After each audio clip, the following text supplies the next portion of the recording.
All right, welcome back to Scavenger Workshop. Today we are going to take a look at the no weld Scavenger MSE shell. Okay, so what you'll notice is it's going to come in a bunch of different plates, and there's going to be a little bit of prep work you're going to have to do.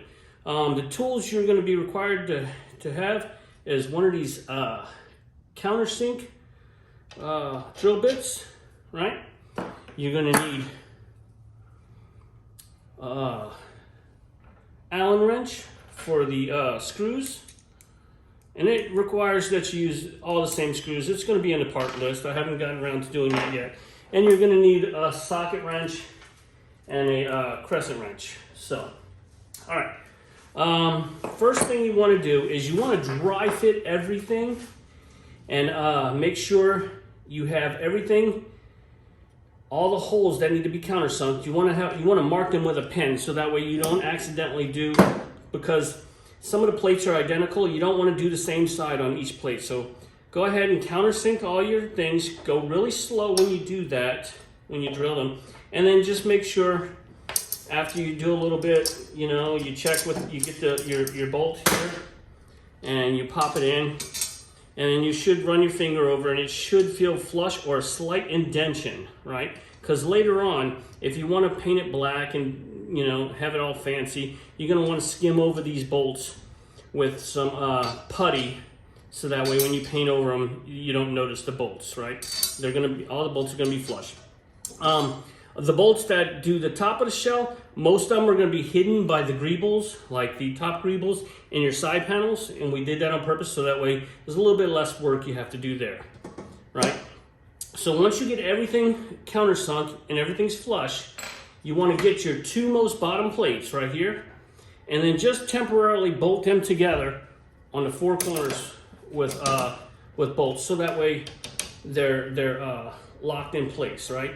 And you're going to just set it up like this, so that way you have a platform to work from. Okay? All right, step one, what you're going to want to do is take these plates here.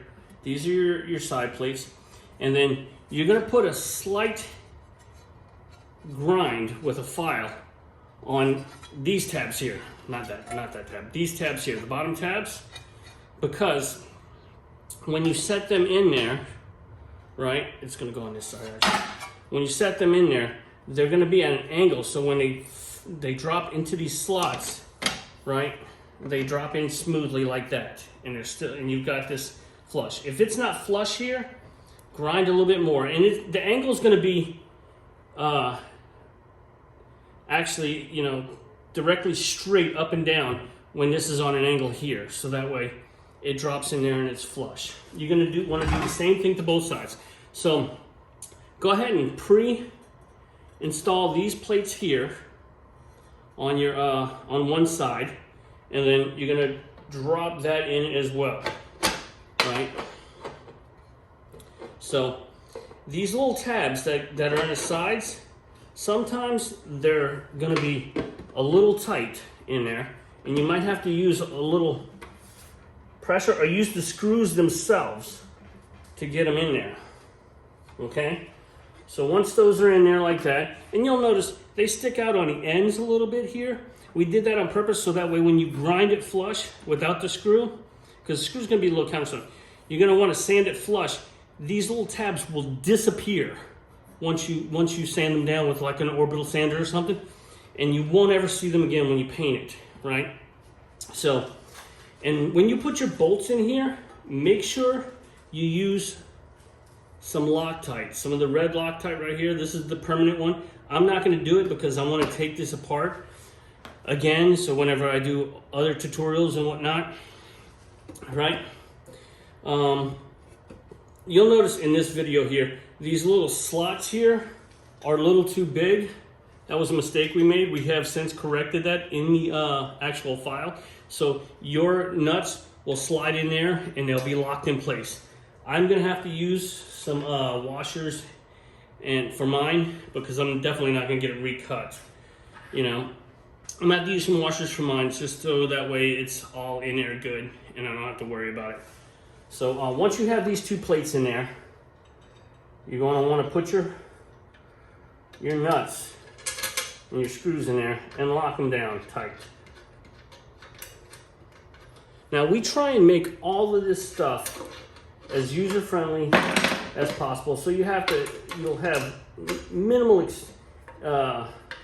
experience. I used to be a machinist in my 20s, so I'm familiar with doing all this stuff, working with metal, but we try and make the assembly process as simple as possible, so that way you guys can perform the same actions as us and end up with the same results. Okay? So once you get these two bolts in there and tightened down,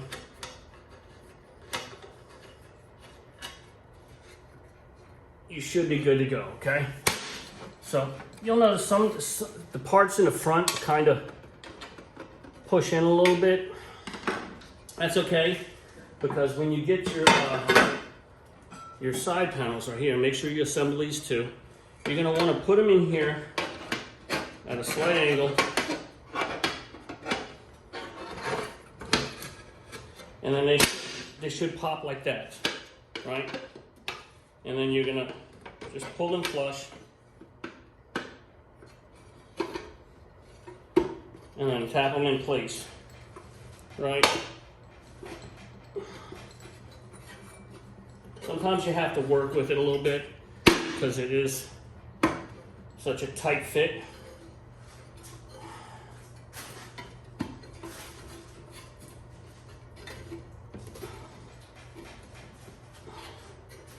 You might need a bit of a force to get it in there, right?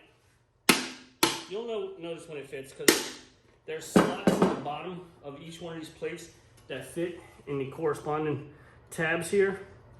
So once you get it in there, it'll pop into place. It's going to want to naturally go to where it's in there, and you want to make sure your plates are still in there.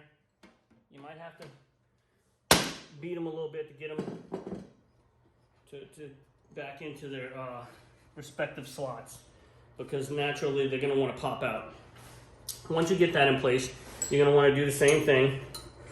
Put your nuts and screws. Like I said, the files you get right now will currently have the right size T-slots, so the screws should lock in place pretty snugly, so you don't have to do like I'm doing and try and get it in there, finagle it in there. Let me screw that in tight. All right. So once you get this one tab in here, you're gonna get some, you get this at Home Depot. It's just threaded rod. You're gonna cut them to length, and you can get this tube from Home Depot as well. And you use this little thing to cut it to size. They're gonna slide in there like this. Basically, it's just a little structural support I've added to just so that way it's in there pretty dang tight, and you don't have to worry about it ever giving way or anything. So once you get those in there, you can just finger tight them. Later on, when you flip it over, you can cinch them down with the actual, socket wrench or whatnot. Now, this is not currently on the current files. I'm going to have these little holes added. I got to talk to Andrew Cations about it, but I like this in here because it makes it easier to assemble when you have these structural supports here. We've talked about it, and it's a really nice fit there. So once that's done and you have those pieces in there, you're going to want to do the same thing with the front. Pop that front in, same way, and kind of put it at an angle, like this, and then just pop it pop it in place.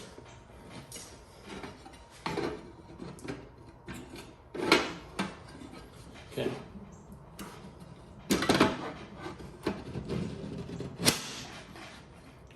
It's gonna be a little difficult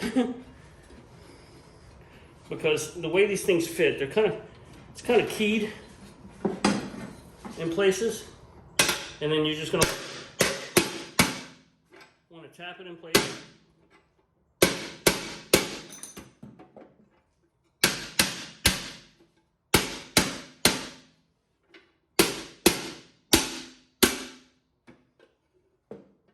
All right, it looks like this piece is a little too far down.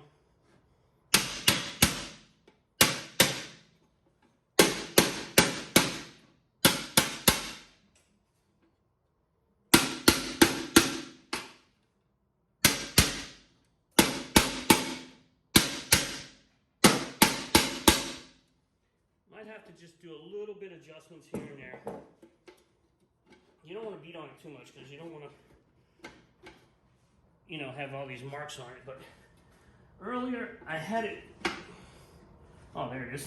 This was too low. There we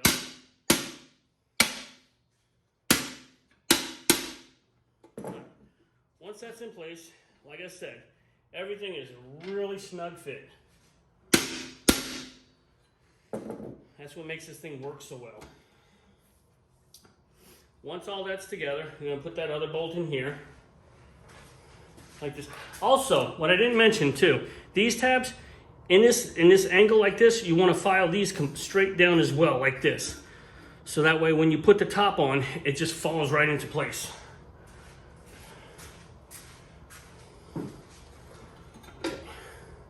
Need to get this from the other side.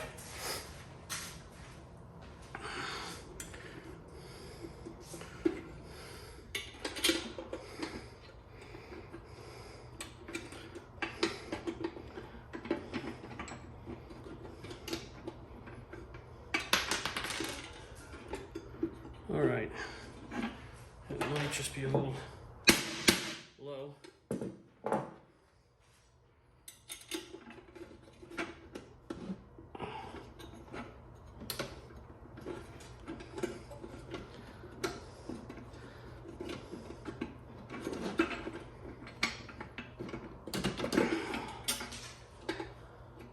right, I'm gonna worry about that piece once I get the top on and everything settles right. I think it's because this plate is just a little low. So I had it together once already, completely, but I took it apart for this video. Is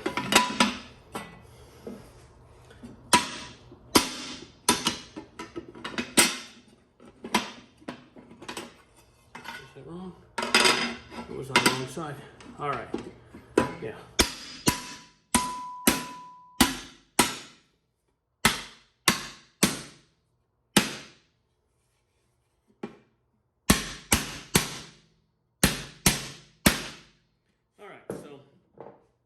Now we have that in. Like I said, this little front plate needs to come up just a hair. But we'll go ahead and put these bolts in as well.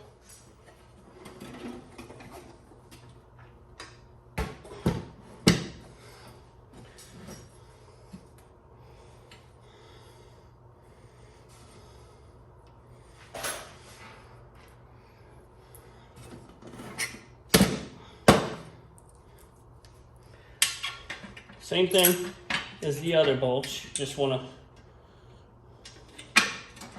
put them in there. Put all your screws on. And then cinch them down. Make sure you're using Loctite. Okay, I'm not going to do all 4 of them because I'm going to take it back apart. But you get the gist. All 4 of them get bolted down on there. And then finally, once that's done, you can take these 4 bolts off the corners and then assemble the skirt. Okay.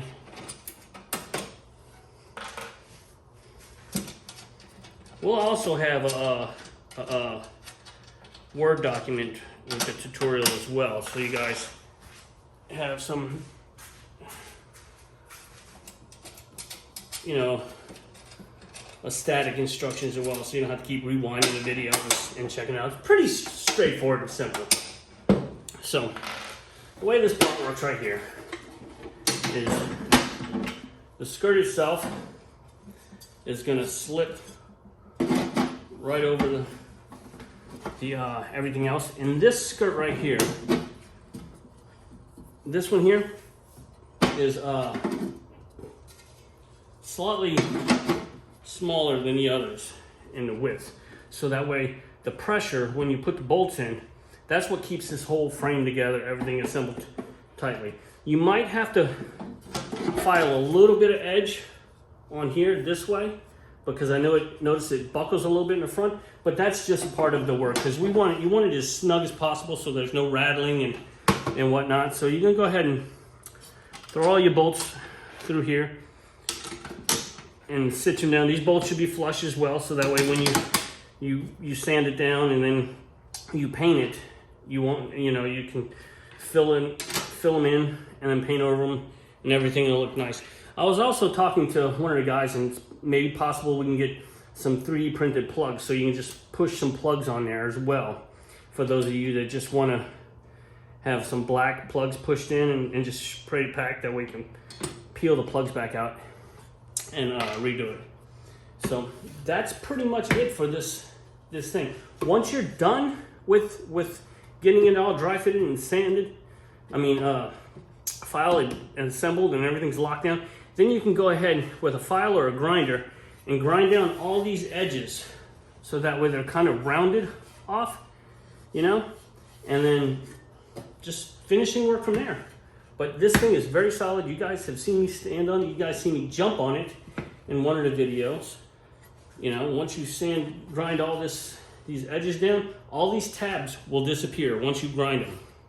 So you can get it to look just like any other MSE out there, but it's all aluminum. It has all the bolts, so there's no welding required. It's pretty nifty design. So we will be releasing the files probably today or tomorrow, and we'll also start working on the skirt as well. So this shell will work with just about any other modification out there. You're not going to stick this on top of a Traxxas, so don't try. This thing will probably crush it, because it's probably a good 10-15 pounds maybe. I don't know. I estimated the total weight of mine when I was completed was 50 pounds. And that's with these big motors and lead acid battery and whatnot. So that's about it, you guys. Happy building. Have a good one.